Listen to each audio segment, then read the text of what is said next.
Hello दर्शकों, मैं अपने यूट्यूब चैनल के माध्यम से आप सभी दर्शकों का स्वागत करती हूं और कुछ मैं ऐसे ही चर्चा करना चाहती हूं।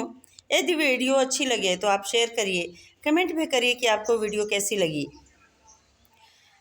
हमारा मानना यह है कि किसी भी कार्य को करने के लिए या किसी भी व्यक्ति के समक्ष हम जाते हैं, कोई भी उद्देश्य हमें पूर्ण करना है या अपने जीवन में आगे बढ़ना है, कोई भी कार्य जब हम करते हैं, करने के लिए जब हम प्रेरित होते हैं तो हमें ध्यान देने की आवश्यकता है कि हम स्वयं के विचार के अनुसार करें, किसी का देखा देखी ना करें।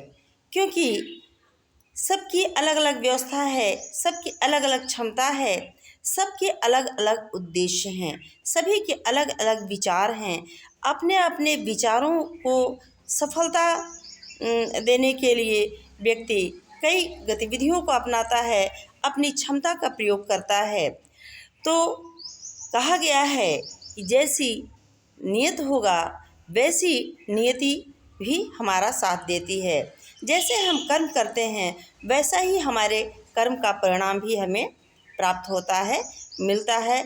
तो किसी भी कार्य के लिए हम अपने या कार्य के लिए या हमें अपना विचार देना हो, दूसरों के लिए परोपकार के लिए कोई कार्य करना हो या कुछ बोलना हो, अभिवादन करना हो या समाज में किसी भी प्रकार से हम प्रेरित कर रहे हैं, दूसरों के लिए कोई कार्य कर रहे हैं, तो किसी भी चीज़ में हमें हमारी नीयत साफ़ होनी चाहिए, हमारी जो मनोवृत्ति है वह साफ़ होनी चाहिए। क्योंकि यदि शुद्ध मन से हम कार्य करते हैं तो निश्चित रूप से हमें देर ही सही लेकिन उसका परिणाम मिलता है।